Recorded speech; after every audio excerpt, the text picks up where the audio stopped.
Welcome to channel 5 news. అందరికీ నమస్కారం.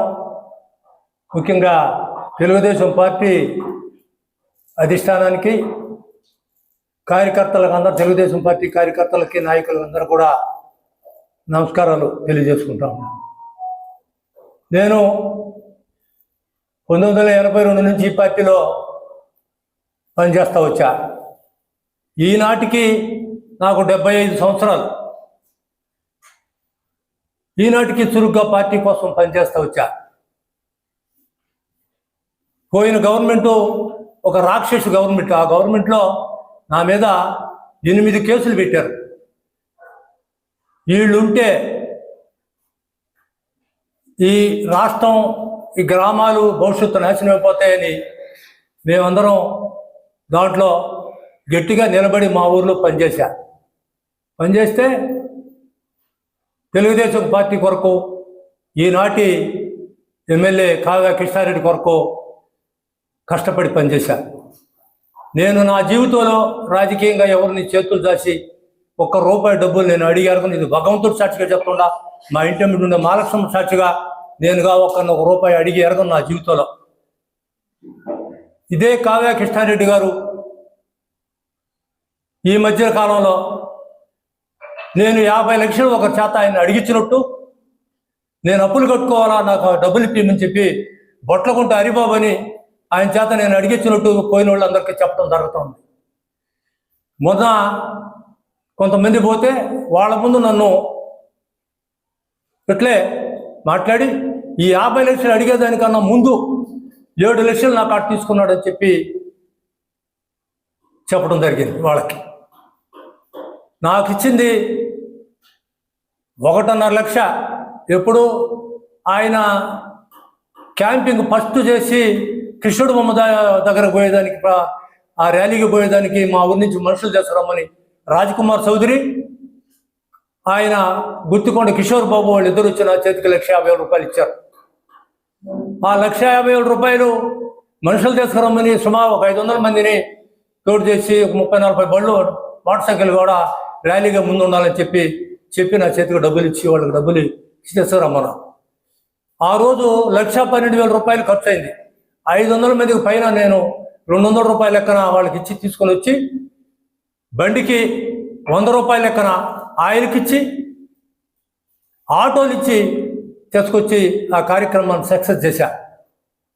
అది ఆ ₹1,50,000 తప్పక ఈ కావ్య కృష్ణారెడ్డి ఎమ్మెల్యే గారు, నేను ఆయన ఎప్పుడైనా ₹1 అడుగున్నా, నేను ఎవరి చేతన్నా అడిగించిన, ఆ అడిగించిన ఆయనైనా, ఈ చెప్పే ఆయనైనా, ఆయనకి రాఘవేంద్ర స్వామి అంటే అమితం ఇష్టం.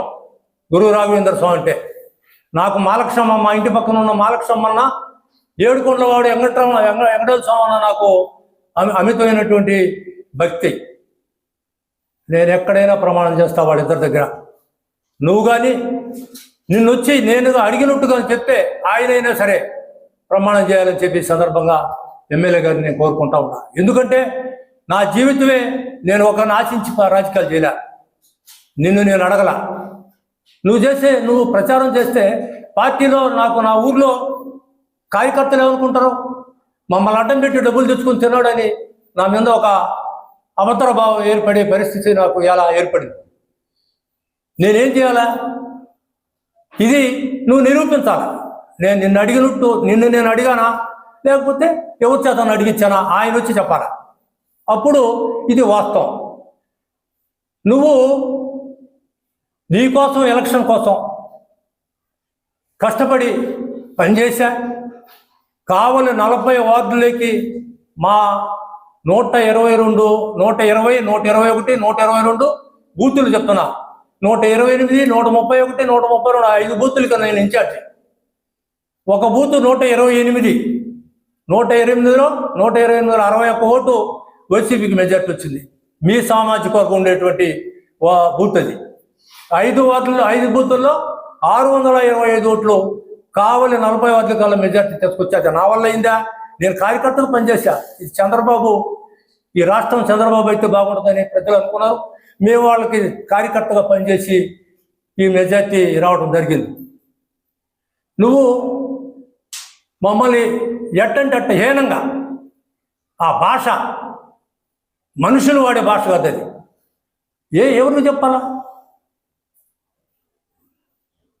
ఇది ఎమ్మెల్యే గారు నేను అడిగిన దానికి సమాధానం చెప్పాలా, లేకపోతే లేనిది రోడ్లో కూర్చొని పరిస్థితి కూడా వస్తుంది.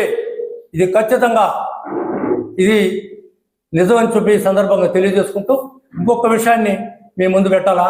ఇంటూరు రమణయ్యని బయలుదేరబాయ్ ఆయనకి భక్తి, బాలకృష్ణ గుడి పునర్నిర్మాణం చేద్దాం అనేటువంటి ఉద్దేశం ఆయన చెప్పాడు. అయ్యా రాజకీయాలు నేను వస్తే ఇబ్బంది వస్తుందని చెప్పాను. ఆయన ఏం చెప్పాడు, అన్న రాజకీయాలకు అతీతంగా మన గుడి నిర్మాణం చేద్దామని చెప్పి నా కాటికి వచ్చాడు. సరే నిర్ణయించుకొని నేను ఎండోమెంట్ ఆఫీస్ పోయి అడిగితే వాళ్ళు 10/2/2026 లోపల 10వ తేదీ లోపల కనుక మీరు డబ్బులు కడితే ₹1,00,00,000 33%, 33% నువ్వు కనుక కడితే నేను శాంక్షన్ చేపిస్తాం. అది మంత్రి గారు ఈ నెలాఖరులో మీటింగ్ పెడతాడు, ఆ మీటింగ్లో శాంక్షన్ అవ్వదని చెప్పడం జరిగింది ఆయన. సరే మంచి వ్యవసాయం లేవు, ఎవరు డబ్బులు పోయి అడిగితే ఇచ్చే పరిస్థితి లేదు. సరే ఒక ఇద్దరు ముగ్గురు సందర్భ పనులు ఇచ్చారు. కొంతమంది నేను 30 లక్షల రూపాయి వడ్డీకి బ్యాంకీ వడ్డీ ఇస్తానని చేసుకుపోయి 10వ తేదీ లోపల ₹33,34,000 ₹35,000 ఎండోమెంట్ ఈవో పేరుతో డబ్బులు కట్టి రామనారాయణ కాడికి పోయి రామనారాయణ అది చూసిన తర్వాత రేపు మీటింగ్ ఉంది, నేను ఆ మీటింగ్లో శాంక్షన్ చేపిస్తానని చెప్పాడు. ఆయన దగ్గరికి 5 సార్లు పోయా. ఆ గుడికి ఈవో లేడు. ఆయన అడిగాయా ఈవో కావాలంటే పిలిచి చెప్పి ఈవో వేయించాడు. నాకు ఈ శాంక్షన్ చేయించాడు. తర్వాత టెండర్ వేయాలని పిలిచి టెండర్ ప్రక్రియ కూడా అయిపోయింది. టెండర్ వేయాలంటే నీకు ఇష్టమైన మనిషిని పెట్టుకొని నేను చెప్తాను అని చెప్పి కమిషనర్కి చెప్తే నేను మా సొంత మనిషి మాకు కావాలని ఒక టెండర్ పిలుచుకున్నాం. టెండర్ ప్రక్రియ అయిపోయింది. దీనికి పాత గుడి కాబట్టి పగలగొడితే పంచనామా అని చేస్తారంట. ఎంఆర్ఓ పోలీస్ పర్మిషన్ తీసుకోవాలా, వాళ్ళ సమక్షంలో అది పగలగొట్టాలని.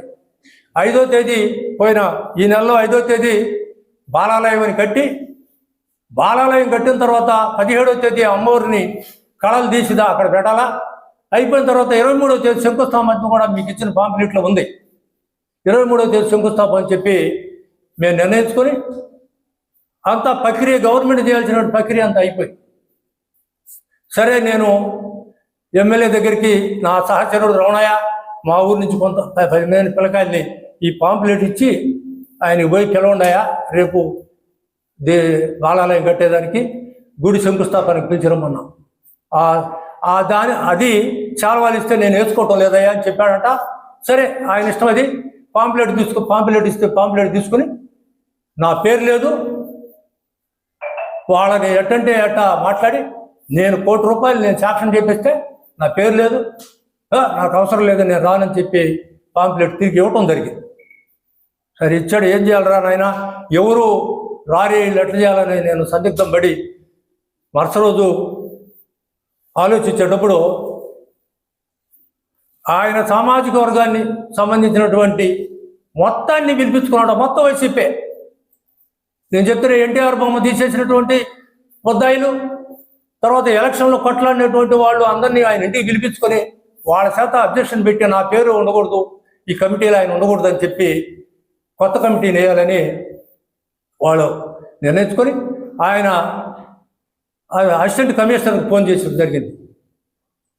ఇది ఏమంటారు దాన్ని,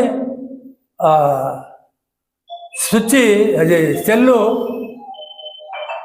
ఓపెన్ చేసి వినిపించాడు అందరికీ, వాళ్ళందరికీ వచ్చినటువంటి సామాజిక వర్గాన్ని అందరికీ. ఆయన చేయకూడదు, వాళ్ళంతా పూర్తి అయిందంటే నేను చెప్పినట్టు చేయవే అని చెప్పి అతను బెదిరించడం జరిగింది ఆ కమిషనర్ని. ఆయన కుదరదండి అటు చేయకూడదంటే అప్పుడు మంత్రి గారికి ఫోన్ చేసి ఆయన ఆ కమిషనర్కి చెప్పించుకున్నటువంటి సందర్భం అది. ఇప్పుడు వేరే కమిటీ వేసినట్టు మరి నిన్న ఆ గుడి దగ్గర సభ్యులు వచ్చి చెప్పడం కూడా జరిగింది. నేను ఎన్నేళ్ళు పార్టీ కోసం పనిచేసి నీ కోసం పనిచేసి ఇదేనా చట్టానికి ప్రభుత్వానికి లోబడి మేము కూడా మా సొంత పని కూడా మేము చేసుకునేటువంటి పరిస్థితి ఈరోజు ఈ కావల్లో లేదు. మరి ఎందుకయ్యా ఇంత మరి ఈ అన్యాయం ఏంటంటే కొంతమంది మీద కక్షగట్టి దాంట్లో నేను ఒకడిని. మానసికంగా ఆయన దగ్గర ఒక ఏదో మచ్చరేఖ ఉందంట, ఆయనే చెప్తున్నాడు, మనకు తెలియదే ఇది. ఆయన నా చేతిలో మచ్చరేఖ ఉంది, నాకు ఎదురొచ్చినోడు ఒకడు కళ్ళు పోయినాయి, ఒకడు చచ్చిపోయాడు, ఇంకొకడు హార్ట్ అటాక్ వాడు సర్జరీ చేయించుకున్నాడు అని చెప్పి ఆయన చెప్పడం జరిగింది. చెప్తా ఉంటాడు ఆయన.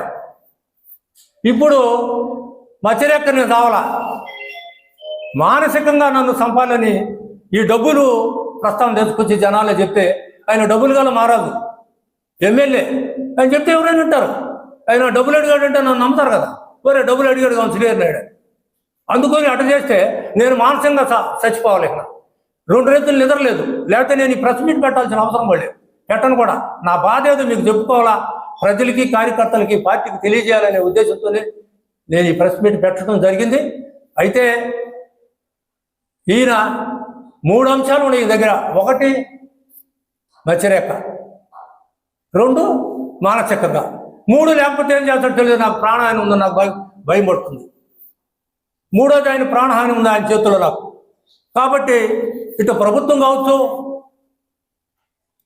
ఎవరైనా నాకు రక్షణ కల్పించాలా అని నేను కోరుకుంటూ మీ విలేకరుల ద్వారా నా బాధని, నా నిజాయితీని తెలియజేసుకోవాలని పెట్టేనే తప్పక నేను ఏ ఉద్దేశం కాదు. ముఖ్యంగా కార్యకర్తలు ఆయన డబ్బులు తీసుకున్నాడేమో, మమ్మల్ని అడ్డం పెట్టుకున్నాను అని అంటారని నేను నిజాయితీగా వెతికినటువంటి వ్యక్తిని.